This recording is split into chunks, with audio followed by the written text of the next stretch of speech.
আল্লাহু আকবার, আল্লাহু আকবার, লা ইলাহা ইল্লাল্লাহু আল্লাহু আকবার, আল্লাহু আকবার, লিল্লাহিল হামদ, আল্লাহু আকবার কাবীরা, আলহামদুলিল্লাহ কাসীরা, সুবহানাল্লাহি ওয়াল বুকরাতা ওয়াসিলা। এরকম করে যখন আব্দুল মুত্তালিব ওই জায়গার মধ্যে আবার যখন তাকবীর শুরু করে দিলেন, তখন কুরাইশ বংশের লোক আব্দুল মুত্তালিবের যে সমস্ত লোকগুলো ছিল সবাই তারা থমকে দাঁড়ায় গেলেন। দাঁড়া পড়ে বলতেছে, কি ব্যাপার? আব্দুল মুত্তালিব আবার কি জিনিস দেখিয়ে তাকবীর দেয়, চলো তোমরা সামনে যাই। যখন তারা সামনে আসলেন, আসার পর দেখতেছে বালুর উপরে কম করে পানি জোয়ার ভাসতেছে। আব্দুল মুত্তালিব বলছেন, হে কুরাইশের লোকেরা, আমাদের সম্প্রদায়ের লোকেরা, তোমরা তো তোমাদের মশকের পানিগুলো আমাদেরকে দিতে চাও নাই, তোমাদের পানিগুলো ফেলে দাও, দেওয়ার পরে নতুন ঠান্ডা পানিগুলো নাও, পান করো।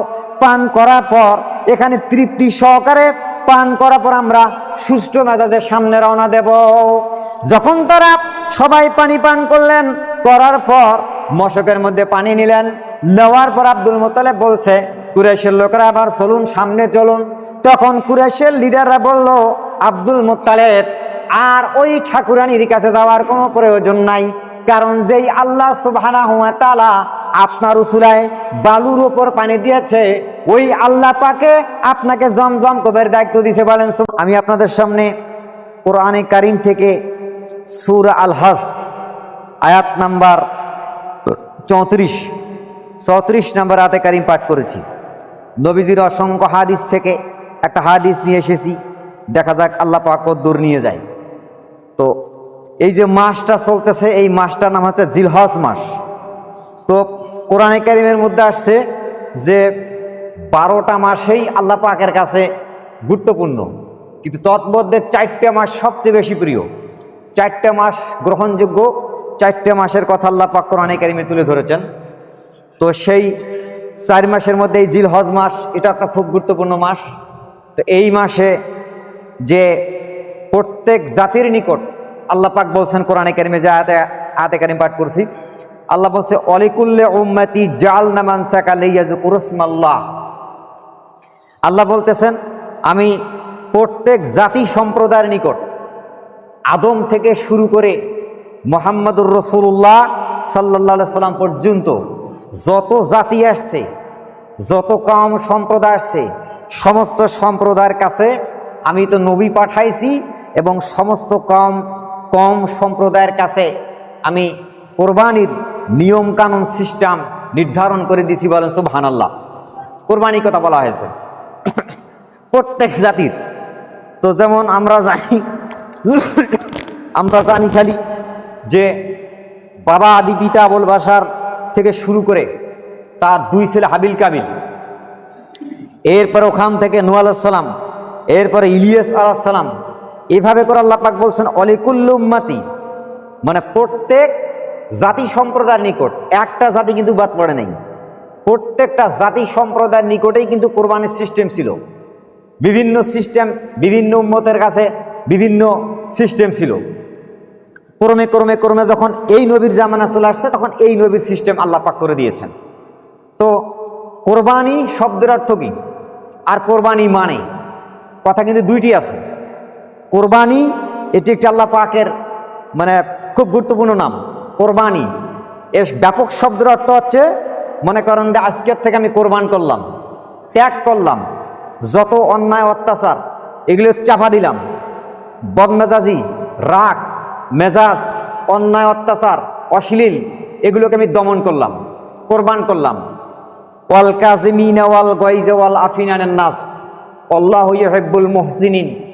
আল্লাহ বলতেছেন, মুমিন হলো সেই ব্যক্তি যে নিজের রাগকে কোরবান করে, মেজাজকে কোরবান করে, যত অন্যায় অত্যাচার অশ্লীল আছে সব, মনের মধ্যে যে শয়তানি ওয়াসওয়াসা দেয় সব এগুলোকে কোরবান করে, সে হচ্ছে মুত্তাকি। বলে সুবহানাল্লাহ। মুত্তাকি বলা হয়েছে।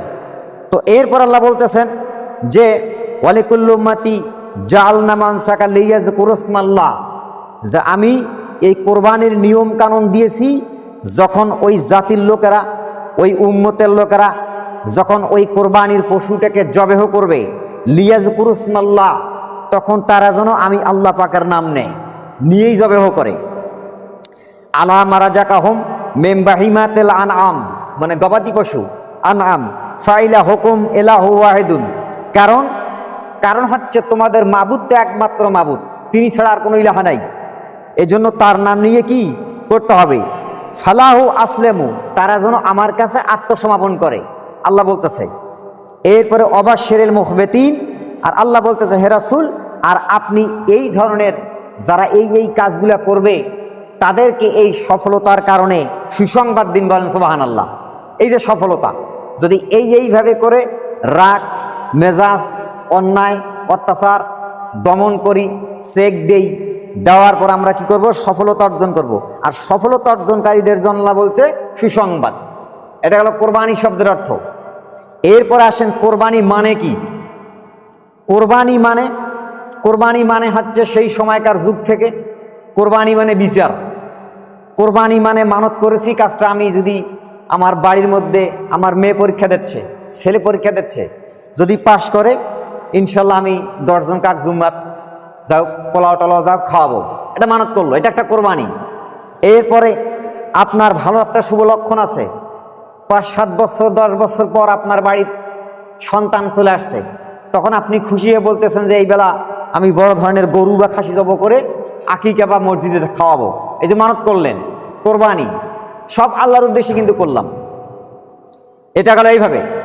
আর কোরবানি মানে হচ্ছে যেমন আদম আলাইহিস সালামের 2 ছেলে হাবিল কাবিল, এরা কেন কোরবানি করছিলেন, এরা কোরবানি করছিলেন বিচার করার জন্য, বিচারটা মানে ডাইরেক্ট দলিল দিয়ে দেখে দেওয়ার জন্য। যখন এই প্রথম জোড়ার সঙ্গে যে কন্যা সন্তান হয়েছে, ওটাকে আল্লাহ পাক নির্দেশ দিলেন, হুকুম দিলেন, আদম তোমার দ্বিতীয় জোড়ায় যে সন্তানটা হয়েছে প্রথম জোড়ার কন্যার সঙ্গে দ্বিতীয় জোড়ার ছেলের সঙ্গে বিয়ে দাও। তো হাবিলের সঙ্গে দিলেন দ্বিতীয় জনের সঙ্গে, আর দ্বিতীয়টা দিলেন প্রথমের জনের সঙ্গে। তো এইভাবে যখন দিলেন, কাবিল কিন্তু এটা অসম্মত, কাবিল এটা রাজি হইল না। তা বলছে আব্বা আপনি এটা কোন কাম করলেন, বেইনসাফ করলেন। তো উনি বলছেন যেটা আল্লাহ অর্ডার করেছে। তখন বলছে এই বিচার তো আমি মানি না, কারণ আমার সঙ্গে যে মেয়েটা হয়েছে তা আল্লাহ তো জান্নাতেই করে দিয়েছে, আপনি খামোখা রদবদল করলেন কেন, এটা হচ্ছে কাবিলের উক্তি। এরপরে তখন আল্লাহকে আদম আলাইহিস সালাম বলছেন আল্লাহ ছেলে তো বিশ্বাস করে না, কি করব। আল্লাহ বলতেছে তাহলে তুমি তাদেরকে কোরবানি করাও, তাদেরকে কোরবানি করাও, যে আল্লাহর কাছে তোমরা কোনো মাল সামনা উৎসর্গ করো, কোরবানি করো। তো বর্ণনায় আসছে হাবিল ওই গরু গোশ উট দুম্বা এগুলোর রক্ষণাবেক্ষণ করছিলেন, তিনি গরু জবাই করলেন, পাহাড়ের মধ্যে রেখে দিলেন। এরপরে কাবিল তিনি গম শস্য ভুট্টা এই ধরনের উনি এক জায়গায় রেখে দিলেন, দিয়ে বলছেন আব্বা এটা প্রমাণ কি, আমরা কিভাবে রেজাল্ট পাবো যেটা কারটা কবুল হবে।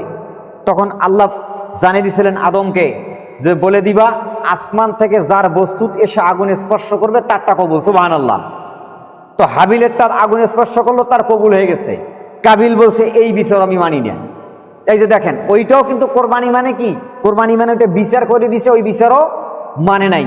শেষ পর্যন্ত কাবিল তার ভাইকে কি করলেন, হত্যা করলেন। এই পৃথিবীর বুকে সর্বপ্রথম হত্যা যিনি করেছেন তিনি করেছেন, আল্লাহ রসুলই বলেছেন, এবং আল্লাহ পাক কোরআনে বলেছেন পৃথিবীতে যত খুন খারাপি হবে সমস্ত খুন খারাপির পাপ অর্ধেক পাপ নিবে ওই কাবিল। ওখান থেকে চলে আসছে। এরপরে ক্রমে ক্রমে ক্রমে যখন বনি ইসরাইলের জামানায় মুসা আলাইহিস সালামও এরকম একটা মহা সমস্যায় পড়ে গিয়েছিলেন, তখন ওরাই প্রমাণ করার জন্য মিথ্যা খুনের আসামি থেকে বাঁচার জন্য, যার কথা সূরা বাকারায় আছে, মিথ্যা খুনের আসামি থেকে বাঁচার জন্য তারা এই কি করলেন, গরু কোরবানি করলেন। ওই গরু নামে যে সূরাটা বাকারা আল্লাহ যদি বাইচা রেখে এই বিস্তারিত আলোচনা সামনে জুমে নিয়ে আসবো, মুসা আলাইহিস সালামের কোরবানিটা কীরকম ছিল। তো এভাবে করে গেলেন, ওটাও একটা বিচার করলেন। শেষ পর্যন্ত ওই বিচারে তারাই, যারা এটা একটা ছলচাতুরি করছিলেন তারাই হেরে গেলেন। এরপরে ক্রমে ক্রমে ক্রমে বাবা জাতির পিতা হযরতে ইব্রাহিম আলাইহিস সালাম, তার জাতির সন্তান ইসমাইল আলাইহিস সালাম, এই যে ক্রমে ক্রমে চলে আসলেন ধারাবাহিকভাবে। তো আসার পরে যখন ইসমাইল আলাইহিস সালাম এবং তার পিতা ইব্রাহিম আলাইহিস সালাম, এটা একটা ওই সময় কোরবানি ছিলেন কঠোর মানে পরীক্ষা, এটা তো মানুষ তো যাবে হবে না, এটা আল্লাহ পাকের তরফ থেকে পছন্দের জিনিস। উনি বলছিলেন যে পছন্দ জিনিস তোমাকে দিতে হবে। তখন এই পছন্দ জিনিসটা কি ছিল? তার প্রিয় বস্তু ছিলেন ওই যে কি আপনার ইসমাইল আলাইহিস সালাম। তাকে কোরবানি করার জন্য শোয়াইলেন। শেষ পর্যন্ত আল্লাহ পাক কি করলেন? দুম্বা দিয়ে কোরবানি হয়ে গেল। পরীক্ষা কি হয়ে গেল? ফার্স্ট হয়ে গেল।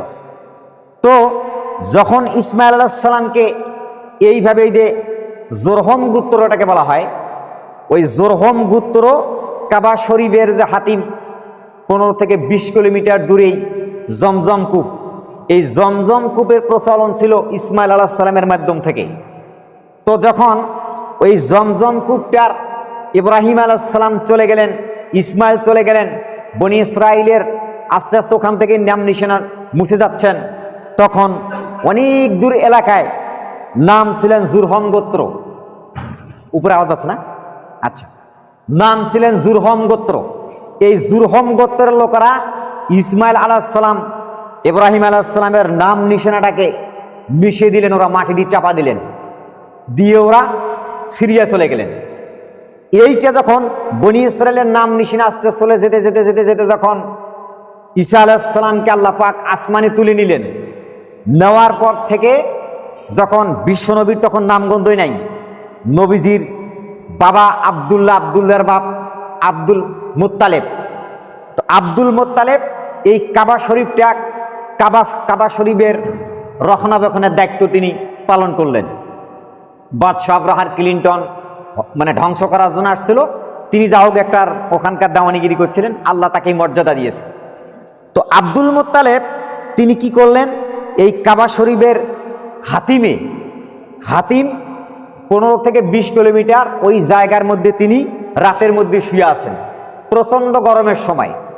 এমন সময় রাত আনুমানিক 12টা-1টার পর তেনাকে কেউ যেন এসে বলতেছে স্বপ্নে, আব্দুল মুত্তালেব উঠো, খনন করো তাইয়েবা।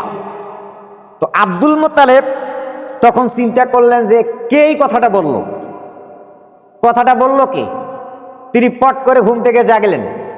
জাগার পরে ডান দিক তাকা, বাম দিক তাকা, সামনে পিছিয়ে থাকা কোনো মানুষ নেই, রাত। তো পরের দিনে সকালে গিয়ে সর্বপ্রথম কুরাইশ বংশের যে নেতাকতা ছিলেন, এক বর্ণনা এসেছে, ওদের কাছে গিয়ে এই কথাটা বর্ণনা করলেন যে আমি গতকাল রাত্রে কাবার হাতিমে শুয়েছিলাম, আমাকে কেউ যেন এসে বলতেছে আব্দুল মুত্তালেব তাইয়েবা খনন করো। তো এটা কেমন কি, এটা কি কোনো কেউ ব্যাখ্যা দিতে পারবেন? তা কুরাইশের লোকেরা বলল যে কাজ করেন, আপনি আপনার হাতে যেহেতু কাবা শরীফের রক্ষণাবেক্ষণের দায়িত্বটা আছে, তা আপনি যদি সেই উপরিওয়ালার পক্ষ থেকে এই স্বপ্নটা হয়, তাহলে আপনি আজকে রাতে ওইখানে গিয়ে শুয়ে পড়বেন। আর যখনই এই শব্দটা সে কেউ বলবে, তখন আপনি বলবেন যে তাইয়েবা শব্দের অর্থ কি জিনিস। আপনি ভালো করে বাংলায়, মানে ওদের ভাষায়, তা আমি আমাদের বাংলাদেশের কথা বললাম, ওরা ওদের ভাষায় আমাদের দেশের রাষ্ট্রীয় ভাষায় বুঝে নেন যে জিনিসটা কি। বাস আব্দুল মুত্তালেব পরের দিন আবার ওই জায়গায় গিয়ে শুয়ে পড়লেন। ঠিক রাত আনুমানিক 12টা-1টার পর এসে বলতেছে আব্দুল মুত্তালেব উঠো, বাররা খনন করুন। তিনি চিন্তা করলেন গতকাল রাত্রে বলেছেন তাইয়েবা, আরে আজকে বাররা বলল। তিনি বলছেন যে ভাই, যে হে কে পথিক, বাররা তাইয়েবা কি, এটা কি জিনিস? আপনি শুধু খালি একটা করে কথা, গতকালকে একটা বললেন, আজকে একটা বললেন, মানে ভালোভাবে ক্লিয়ারভাবে না বলেই এই কথাটা কোন বলছেন, তা আমি বুঝবো কি? তিনি আর কোনো সারি শব্দ পাইলেন না, চলে গেলেন। আব্দুল মুত্তালেবকে একটু একটু ভয় লাগলেন। তখন তিনি পরের দিনে কুরাইশকে গিয়ে বলছে যে ইনকে, কুরাইশের লোকেরা বলল যে আপনি ইচ্ছা করলে এইখানে থাকতে পারেন, ইচ্ছা করলে আপনি বাড়িতে থাকতে পারেন, এইগুলো নিয়ে আর আমাদের কাছে আসিও না। কুরাইশের নেতারা এরকম করে বলল। দ্বিতীয় দিনের ঘটনা। তৃতীয় দিনে তিনি বাড়িতে শুয়ে আছেন, তার বাড়ির শোয়ার জায়গায়। আবার ওই জায়গায় এসে রাত ঠিক ওই টাইমে বলছে আব্দুল মুত্তালেব উঠো, খনন করো জমজম কূপ। বলেন সুবহানাল্লাহ। এই 3 দিনে বলছে। তখন তিনি বলছেন আচ্ছা দাঁড়ান, এই যে প্রথম দিন বলছে তাইয়েবা, দ্বিতীয় দিন বললে বাররা, তৃতীয় দিন বললে জমজম, এটা কি, কোন জায়গায় আছে? তখন ওই স্বপ্নের মাধ্যমে তাকে বললেন যে এটা ছিল জুরহম গোত্রের জাতির পিতা হজরতে ইব্রাহিম আলাইহিস সালাম তার ছেলে ইসমাইল ওই যে ওখান থেকে জমজম কূপের যে পানির যে প্রচলন ছিল, ওই পানিটা জোরহম গোত্রের লোকেরা নাম নিশানা মিশিয়ে দিয়ে ওরা চলে গিয়েছে। কিন্তু আল্লাহ চেয়েছে আপনার মাধ্যমে ওটা আবার এই মৃত জিনিসটাকে নতুন করে উদ্বোধন করে কিয়ামত পর্যন্ত থাকবে, হাজিরা আসবে, সারা পৃথিবী থেকে আসবে, এই পানি কোনোদিন শুকাবে না। যারা যে নিয়েতে খাবে আল্লাহ পাক বরকত অনুযায়ী কবুল করে নেবেন, বলেন সুবহানাল্লাহ। এটা তাকে বলা জমজম কূপ। তখন আব্দুল মুত্তালিব বলছেন আচ্ছা ঠিক আছে, আমি পাবো কিভাবে, কোন জায়গায়? বলছে কাবার হাতিম থেকে পূর্ব দিকে একটু দক্ষিণ কোণে 15 থেকে 20 কিলোমিটার গিয়ে দেখতে পাবে একটা গোবরের ঢিপি, মানে গোবর রাখলে যেরকম জায়গাটা হয় ওই রকম পাবা। কিছু দূর যাওয়ার পরে দেখতে পাবা রক্ত মাখা জায়গা, রক্তের স্থান। এই দুইটির মাঝখানে দেখতে পাবা সাদা সাদা কাকের পাখিনা, আর পাখিনার নিচে থাকবে পিঁপড়ার ভাষা, পিঁপড়ার বস্তি। পিঁপড়ারা লাইন ধরে যাতায়াত করবে, ওই জায়গাটাকে জমজম কুয়া, ওইটা তুমি খনন করো। পরের দিনে আব্দুল মুত্তালিব জেগে টেগে কুরাইশদের কাছে গিয়ে বলেন যে হ্যাঁ আমি সব ঠিক না ঠাকুর, সব পেয়েছি, এখন কি করব?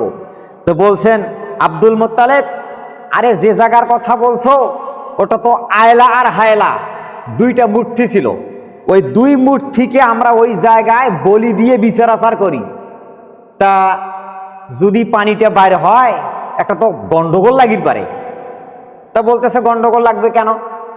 এটা তো সেই জন্য আমার আল্লাহ পাক এই স্বপ্নের মাধ্যমে বলা আছে, আমি খুঁড়ি খনন করে দেখি কি করা যায়, তারপরে কি হবে।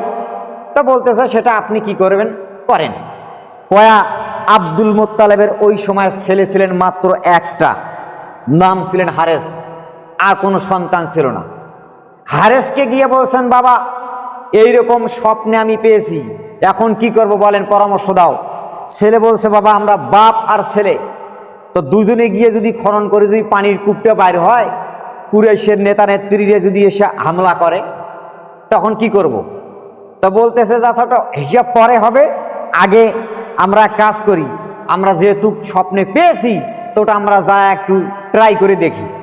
ছেলে বললেন আবার আপনি যে যাবেন তা আপনি ঠিক না ঠাকুর বস্তির পরিচয়পত্র সব কিছু ঠিক না নিয়েছেন? হ্যাঁ নিয়েছি। তা ঠিক আছে, আমি অস্ত্র নিয়ে একটু সাইডে থাকবো, আর আপনাকে যে স্বপ্নে বলা হয়েছে যে জিনিসগুলির কথা, ওই জিনিসগুলি আগে আপনি যাচাই করবেন। যাচাই বাছাই যখন হয়ে যাবে তখন আপনি যাচাই বাছাই হয়ে গেলে আপনি কি করবেন, আমাকে একটা ইশারা করে ডাক দেবেন, তখন আমি অস্ত্র নিয়ে তার সামনে হাজির হয়ে যাব। তখন আব্দুল মুত্তালিব পরের দিনে লোহালস্কর নিয়ে তার ছেলেকে দিয়ে বলছেন তুমি এইদিকে গিয়ে একটু ঘোরাফেরা করো। আর আব্দুল মুত্তালিব এক পা দু পা করে কাবার হাতিমে গেলেন। যাওয়ার পরে কিছু দূর যায় দেখতেছে ওই কুরাইশের নেতারাও ছিল ওইখানে, আশেপাশে কেউ দাঁড়িয়ে আছে, কেউ বসে আছে, আবার কেউ বিভিন্ন কর্মরত অবস্থায় আছে। আব্দুল মুত্তালিব এক পা দু পা করে গিয়ে সর্বপ্রথম গোবরের ঢিবি দেখতে পেলেন। তারপরে কিছু দূর যাওয়ার পরে ওই রক্তমাখা জায়গা দেখতে পেলেন। তারপরে দেখলেন যাছা স্বপ্নের মধ্যে যে যে কথাগুলো বলা হয়েছে এগুলি তো বাস্তব হুবহু মিলে যাচ্ছে, সুবহানাল্লাহ।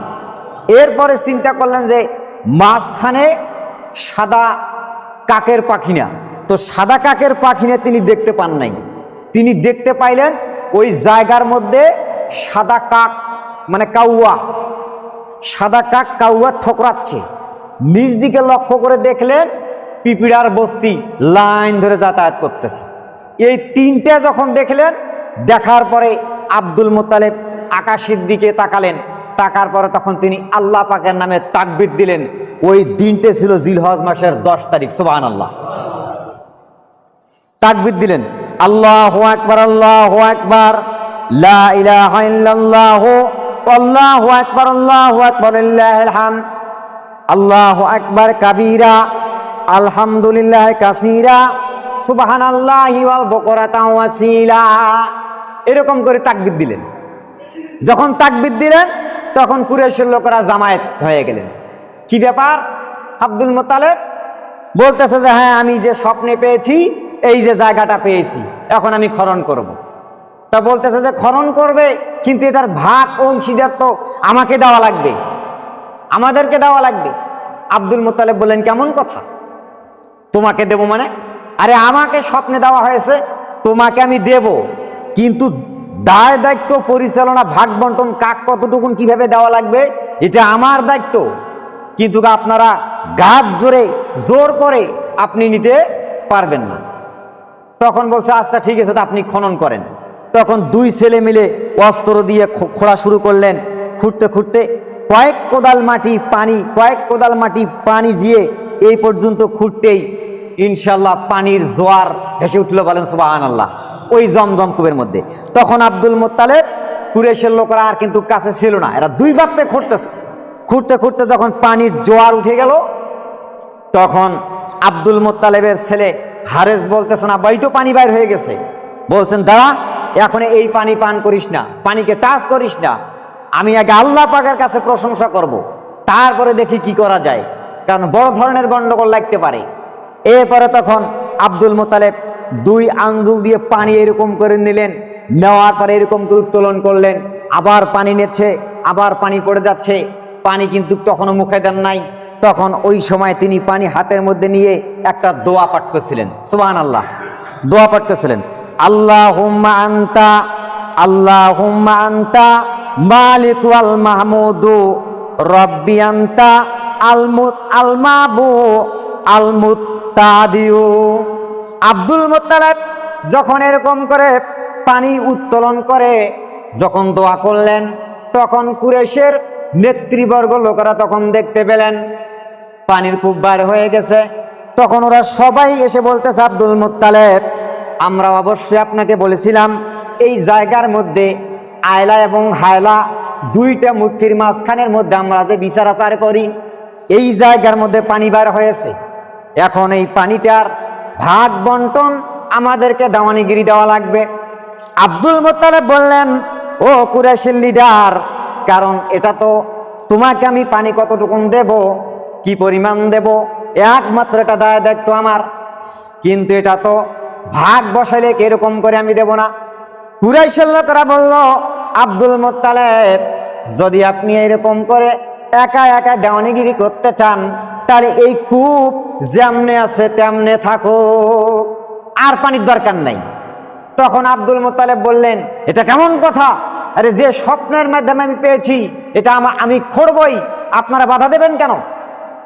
তখন ওরা বলল, আব্দুল মুত্তালিব সাবধান, কারণ আপনি একা আর আপনার একজন ছেলে, মাত্র আপনারা দুই বাপ বেটা, আমরা সংখ্যায় অনেক কয়েকজন, আমরা যদি খুঁড়তে না দেই আপনি কি জোর করে পারবেন? তখন আব্দুল মুত্তালিব ওই দোয়া করে বলতেছেন, আল্লাহুম্মা আন্তা মালিকু আল মাহমুদু রব্বি আন্তা আল মুবতাদিউ। আব্দুল মুত্তালিব বলেন, মহান রব, আপনার প্রশংসিত, আপনি অধিপতি আল্লাহ তাআলা, এই জমজম কূপের পানিটাকে রক্ষণাবেক্ষণ দায়িত্ব করবার জন্য আপনি আপনার পক্ষ থেকে আমাকে কবুল করে নিন। আর আপনি আমাকে একটা কাজ করুন, আপনি যদি আমাকে 10টা সন্তান দাও, আমি আপনার নামে মানত করলাম, আমি আপনার নামে উৎসর্গ করলাম, যে কোনো একটা সন্তানকে এই জায়গায় আমি কোরবানি দেবো, বলেন সুবহানাল্লাহ, এই জায়গায় কোরবানি দেবো। এরা কেমন মানুষের ধমক দেখায়, আপনার কাছে আমার দাবি, আমাকে 10টা সন্তান দিতে হবে। দোয়া কবুল হয়ে গেলেন। কবুল হয়ে যাওয়ার পরে তখন আব্দুল মুত্তালিবের কি হয়ে গেল, 10টা সন্তান হয়ে গেল। ক্রমে 1 বছর 2 বছর করতে করতে 10 বছরে 10টা সন্তান। নাম ইবনে আব্বাস, হামজা, আবদুল্লাহ, আবু তালেব, আজ জুবাইর, আল হারিস, হাজলা, মুকাইম, দিরার এবং আবু লাহাব, এই যে 10 জন সন্তান। এই 10টা সন্তান যখন হয়ে গেলেন, তখন হ্যাঁ এখানে কিছু একটা ভ্রান্ত ধারণা আছে, যে অনেক আলেম ওলামায়ে ওয়াজ করে যে নবীজির চাচা আবু জাহেল আপন চাচা। এই কথাটা একটা বানোয়াট কথা, কারণ সিরাত গ্রন্থের অন্তত 60খান কেতাব আমি দেখেছি, আবু জেহেলের নাম নাই। এই যে 10টা নাম বললাম, এই 10 ভাইয়ে ছিলেন নবীজির বাবারা। আবু জেহেল ছিলেন পাড়া প্রতিবেশী দেওয়ানিগিরি, টাকা আসলে শরীর স্বাস্থ্য ভালো, এই হারেস বিন নজরের ভাতিজা, এই জন্য তাকে নেতা বলি মানে, কিন্তু নবীজির আপন চাচা নন। এমনি চাচা করে ডাকেই, আপন চাচা কিন্তু নন। তো যখন এই 10 জন ছেলে হয়ে গেলেন, হওয়ার পরে এই সন্তান 10টার যখন 20 বছর বয়স পার হয়ে গেলেন, তখন এই যেদিন ওয়াদা করছিলেন ওই দিন ছিল জিলহজ মাসের 10 তারিখ। এরপরে তিনি তখন সমস্ত ছেলেদেরকে ডেকে একটা মিটিং দিলেন। ডেকে একটা কি দিলেন? মিটিং দিলেন। ওই যেমন ছেলেদেরকে মিটিং দিলেন, যেমন এই যে কি বলে আপনার ছেলেদেরকে নসিহত করতেছে। আব্দুল মুত্তালেব 10টা ছেলেকে 20 বছর বয়স যখন পার হয়ে গেছে, যেমন এই যে হযরত লোকমান তার ছেলেকে নসিহত করেছিলেন। আল্লাহ পাক কথাটা কোরআনে তুলে ধরেছেন, ওয়াইজ ক্বালা লোকমান লিইবনিহি ওয়া হুয়া ইয়াজুহু ইয়া বুনাইয়া। এরকম করে লোকমান তার ছেলেকে উপদেশ দিচ্ছিলেন। আব্দুল মুত্তালিব ছেলে 10টাকে বললেন, ছেলেরা, আমি তো তোমাদেরকে নিয়ে আমি একটা স্বপ্ন দেখেছি, তোমাদের নিয়ে আমি একটা মানত করেছি। তোমরা তো 9 জন সন্তান কেউ জানো না। এই মানত করার কারণে তোমরা পৃথিবীতে এসেছ। একমাত্র আমার সন্তান হারেস কিন্তু ভালো জানে। এই জন্য আজকে আমি একটা মানত করেছি, এই মানতটা আমি আজকে পূরণ করব। তোমাদের মত কি? ছেলেরা বললেন, আব্বাজান কি মানত করেছেন? তখন হারেস বলতেছেন, আব্বাজান কি মানত করেছিলেন আমার তো মনে নাই। আব্দুল মুত্তালিব বলছেন, বাবা আমি মানত করেছিলাম আল্লাহ রাব্বুল আলামিন যদি আমাকে 10টা সন্তান দেয়, আমি একটা সন্তান এই জায়গায় আল্লাহর নামে কোরবানি করব। 10টা সন্তান হয়ে গেছে তোমরা, এখন আমি আল্লাহর মানতটা পূরণ করতে চাই। ছেলেরা বললেন, ছেলেদের মধ্যে থেকে আব্দুল্লাহ ইবনে আব্বাস তিনি খুব জ্ঞানবান ছিলেন। তিনি বলতেছেন, আব্বাজান আপনি যে 10টা ছেলে নিয়ে আপনি যে কোরবানি করবেন, আপনি কাকে কোরবানি করবেন? এটা কেমন কথা? আপনি কেমন মানত করেছেন? যদি আপনি কোরবানি প্রচলন শুরু করে দেন কিয়ামত পর্যন্ত, তখন লোকেরা এই মানুষ বলি দেওয়ার একটা প্রচলন শুরু হয়ে যাবে। সুতরাং এটা বন্ধ করেন। আপনি এই মানত আমরা কিন্তু আপনাকে পূরণ করতে দেব না, কখনোই দেব না। আব্দুল মুত্তালিব বললেন, ছেলেরা, যদি মানতটা আপনারা পূরণ করতে না দাও তাহলে তো আল্লাহ পাক বেজার হইতে পারে। এই জন্য আমি যেহেতু মানত করেছি, তোমার যে কোনো একটা ছেলেকে আমি কোরবানি দেব, কিন্তু তোমার কাছে আমি রায় চাচ্ছি, আমি যাকে ইচ্ছা তাকে দেব না। পরীক্ষা করা হবে, পরীক্ষার মাধ্যমে যেই সন্তানটা আল্লাহ পাক পছন্দ করবে ওই সন্তানকে আমি পরীক্ষা কোরবানি দেব। ছেলেরা বললেন, আব্দুল মুত্তালিব ছেলেরা বলতেছেন, আব্বা জান কিভাবে পরীক্ষা করবেন? তখন আব্দুল মুত্তালিব বলছেন, বাবারা আপনারা 10 ভাই মিলে 10টা তীরের মধ্যে নিজের নাম লিখে দিয়ে দাও। নিজের নাম 10টা তীরের মধ্যে লেখো। লেখার পর ওই তীরগুলো হুবল মূর্তির দিকে ঢুকায় দাও।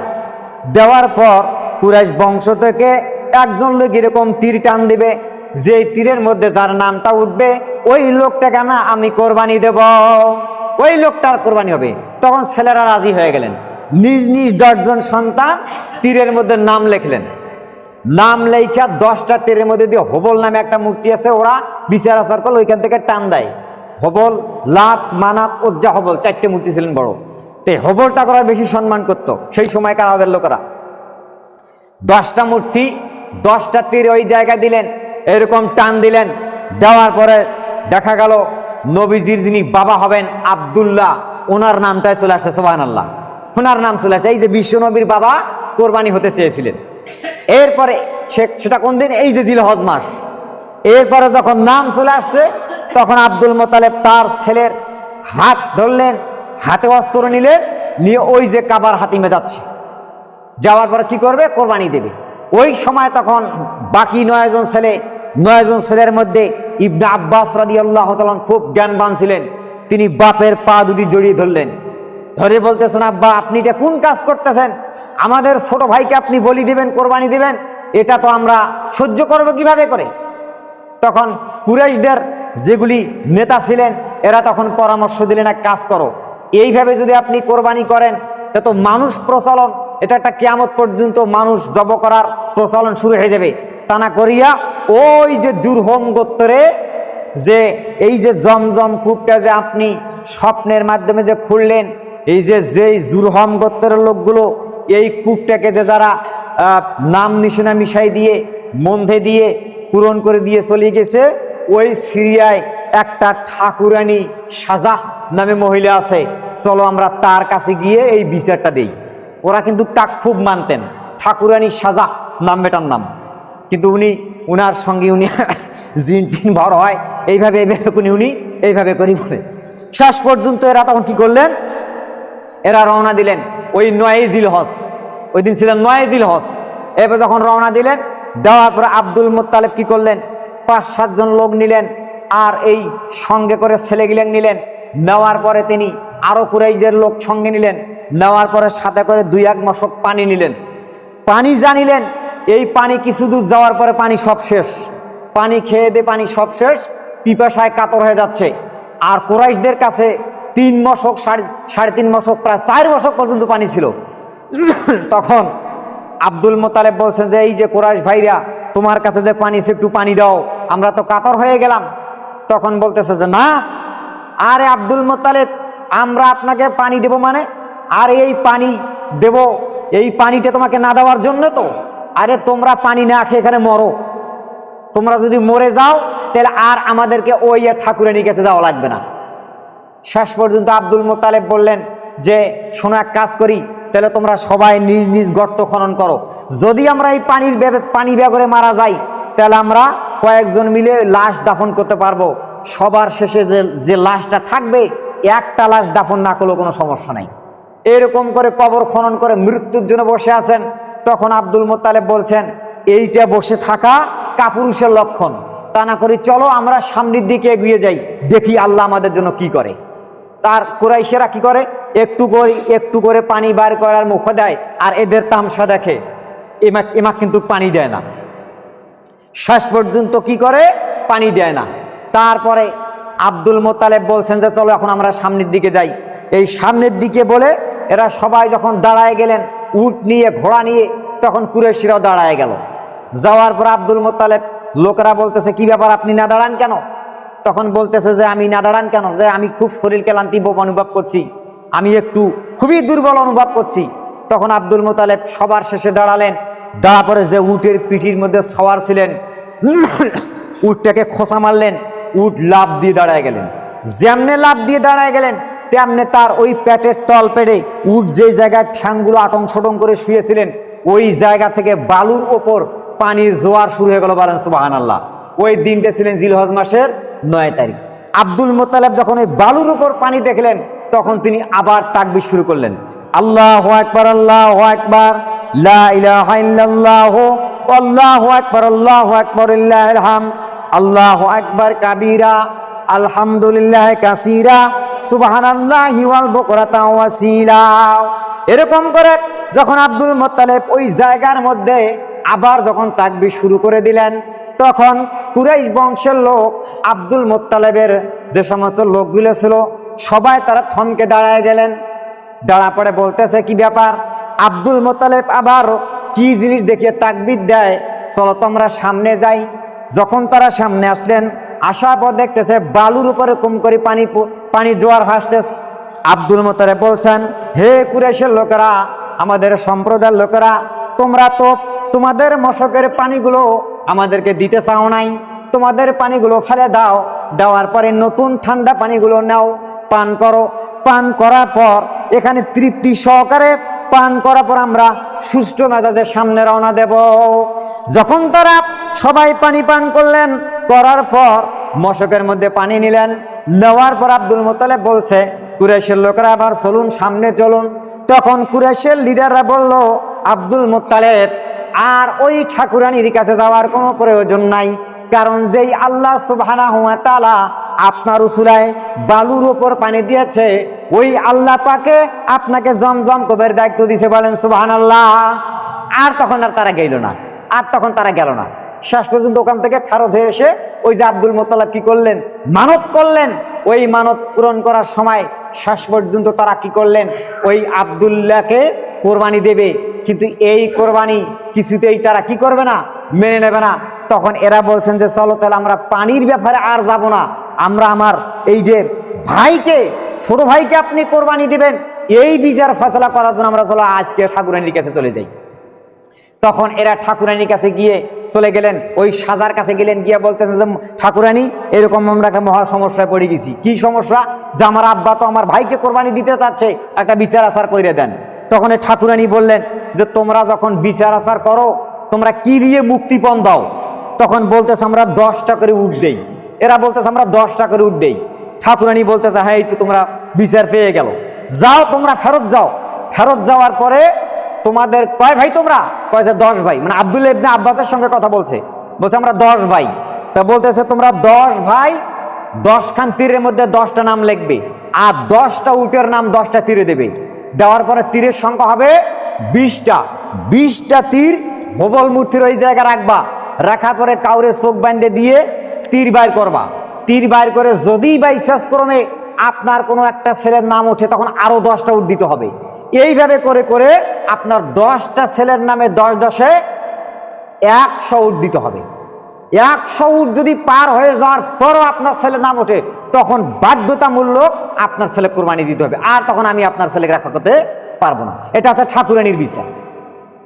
আব্দুল মোতালেব তখন ওখান থেকে ফেরত হয়ে আসে, 10 ভাইয়ের নামে 10টা তীরে নাম রাখলেন, 10টা উটের নাম দিলেন, দিয়ে হবল মূর্তি ঢুকাই দিলেন। একজন কাক বলছেন যে তীর টান দাও, তীর টাইনে দেখে ওই ঘুরি আব্দুল্লার নাম। এভাবে করে 9 বার হয়েছে, 9 বেলা আব্দুল্লার নাম। এরপরে আব্দুল্লাহ ইবনে আব্বাস বলছেন আব্বা মনে হয় আমরা আমার ভাইকে বাঁচাইতে পারবো না। আব্দুল মোত্তালেব এরপর আব্দুল মোত্তালেব বলছে ঠিক আছে এবার তোমরা কি করো, 10টা উট আবার 10টা উট লাগাই দাও। যখন 10টা উট লাগাই দিলেন, দেওয়ার পরে 100 উট হয়ে গেল। 100 উটের নাম 100টা তীর, 10 ভাইয়ের নাম 10টা তীর। এরপরে এরকম করে 110টা তীর হয়ে গেল। হওয়ার পর এবার বলতেছে এবার তীর টান দাও। যখন তীর টান দিলেন তখন তীর সঙ্গে সঙ্গে ওই তীরের মধ্যে উটের নাম আসলো, বলেন সুবহানাল্লাহ। তখন 100 বেলা উটের নাম চলে আসছে। তখন আব্দুল মোত্তালেব বলছেন যে এটা তো আমি শেষ করব না, আমি আরো 2 বেলা বুঝবো, মোট 3 বার। তখন আব্বাস বলছেন যে আব্বা আপনি আরো 2 বার ট্রাই করতে গেলে তখন তো আপনাকে 100 করে আরো 200 উট দেওয়া লাগবে। তো বলতেছে লাগুক, আমার কি কম আছে নাকি? তখন আরো 2 বার ট্রাই করলেন, 2 বেলা তখন উটের নাম চলে আসছে। এইভাবে করে 3 বার যখন উটের নাম আসলো, উটের সংখ্যা হলো 300 আর ছেলের তীরের সংখ্যা হলো 10, মোট 310টা তীর। যখন 3 বার নাম হয়ে গেল তখন আল্লাহ পাকের কুদরতে আব্দুল মোতালেব ওই 300 উট ওই জায়গায় কোরবানি দিলেন, বলেন সুবহানাল্লাহ। দিন ছিলেন জিলহজ মাসের 11 তারিখ। এইভাবে করে কোরবানিটা আমরা কি এই যে পেয়েছি। এখন এই যে কোরবানি ক্রমে আসছে, আসার পরে এই কোরবানি কেউ বলেছে ওয়াজিব, কেউ বলেছে সুন্নতে মুআক্কাদা। এখন এই কোরবানি আমরা যে পেয়েছি, আল্লাহ রসুল যখন এই কোরবানি আল্লাহ রসুলের জামানা যখন আসলো, আমি কথাটা আপনাকে ঈদুল ফিতরে বলছিলাম যে আদা ইয়াউদ ঈদ, আদা ইয়াউদ ঈদ, ঈদ মানে বারবার ফিরে আসে। তো যখন এই প্রচলনটা শুরু হয়ে গেল, আল্লাহ রসুল মদিনায় গিয়ে বলছেন ইহুদিদেরকে যে তোমরা যে আনন্দ উদযাপন করো, আমি তোমাকে 2টি দিনের কথা বলবো, এই 2টি দিন উদযাপন করলে আল্লাহ খুশি হবে, তোমাদেরও ভালো হবে, বলেন সুবহানাল্লাহ। সেই 2টা হচ্ছে, একটা হচ্ছে ঈদুল ফিতর আর একটা হচ্ছে ঈদুল আজহা। এই যে সেই এই ঈদুল আজহার ঈদগাহের ময়দানে আল্লাহ রসুল বক্তব্য দিয়েছিলেন। হাদিস বর্ণনা করছেন আন সালামা ইবনে আকওয়া, আন সালামা ইবনে আকওয়া কল কলান নবী সাল্লাল্লাহু আলাইহি ওয়াসাল্লাম মান দাহা মিনকুম ফালা ইউসবিহান্না বাদা সালাসাতি ওয়া ফি বাইতিহি মিনহুম শাইউন। আল্লাহর নবী ঈদুল আজহার দিনে তিনি যখন নামাজ শেষ করলেন, করার পর হাতের মধ্যে এরকম করে লাঠি নিয়ে বক্তব্য দিচ্ছেন, ও আমাদের সম্প্রদায়ের লোকেরা শোনো, তোমরা এখান থেকে বাড়ি ফেরত যাইবা। বাড়ি যাওয়ার পর তোমরা যে যে পশুগুলোকে কোরবানি করবে, পশু কোরবানি করার পরে বাদা সালাসাতি ওয়া ফি বাইতিহি, তোমরা 3 দিনের মধ্যেই গোস্ত শেষ করবে, বলেন সুবহানাল্লাহ। 3 দিনের বেশি গোস্ত রাখবে না, 3 দিনেই গোস্ত শেষ করে দিবা। এরপরে আল্লাহ নবী যখন এরকম করে আল্লাহ নবী বললেন, বলার পর হাদিসটাকে কেন্দ্র করে আবার ওই বছর পার হয়ে গেলেন। যাওয়ার পর সাহাবায়ে কেরামরা তখন আবার ওই ঈদগাহের ময়দানে সালামা ইবনে আকওয়া রাদিয়াল্লাহু তাআলা আনহুম, তিনি তখন বলতেছেন ফালাম্মা কানা আমু মুকবিলু ইয়া রাসূলুল্লাহি, ইয়া হাবিবাল্লাহ, গত বছর আপনি যে সিস্টেমের কথা বলেছেন এই সিস্টেমে কি আমরা কোরবানি করব? আল্লাহর নবী বলতেছেন, আল্লাহ রসুল বলতেছেন, ক্বালা কুলু ওয়াতইমু ওয়াদাখিরু ফাইন্না যালিকা আমা কানা বিন্নাস।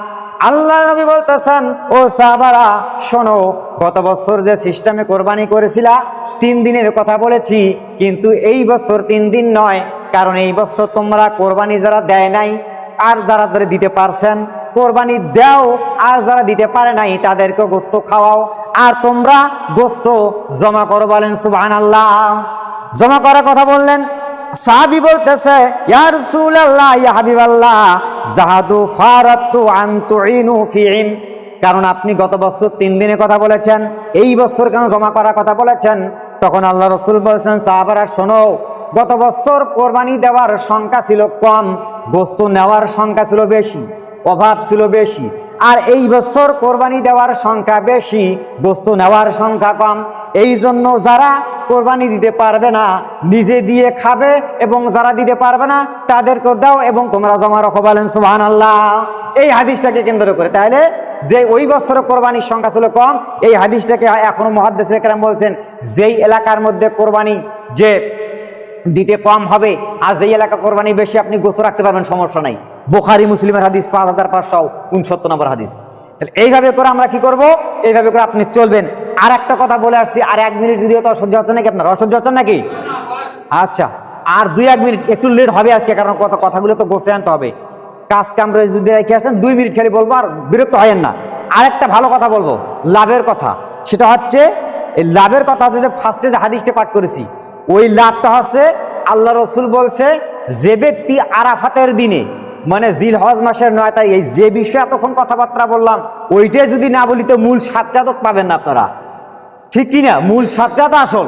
তাহলে জিলহজ মাসের 9 তারিখ বাংলাদেশের তারিখ যেটা, সেটা হচ্ছে সোমবারের রাত্রে ভাত খাবেন। এই যুবক ভাই সবাই আপনারা কিন্তু, এটা আমার পক্ষ থেকে লাভ শুনে, লাভটা কি? সোমবার রাত্রে ভাত খাবেন, মঙ্গলবার একটা রোজা দেবেন, একটা মাত্র রোজা, 2 জন হয়, একটা রোজা দেবেন। আগের 1 বছর পরের 1 বছর গুনাহ মাফ। বলেন সুবহানাল্লাহ। এটা আল্লাহ রসুল বলছে। এই যে গত বছর যে আমরা গুনাহ করেছি, অনেকগুলো তো গুনাহ টুনা করেছি। কেউ কি কোনদিন কইছেন যে রাত 12টার পর বোধ পাই সুজু করি আল্লাহর কাছে মাপছ? জীবনেই কয় না, হয়েছে? জীবনও হইবে না। আর সামনে বছর বাঁচিতে আমার কোনো গ্যারান্টি আছে? সামনে বছর তো দূরের কথা, কাইলে যে বাঁচবো কিনা কোনো গ্যারান্টি আছে? কোরবানি কিনছি দিবার পারবো কিনা গ্যারান্টি আছে?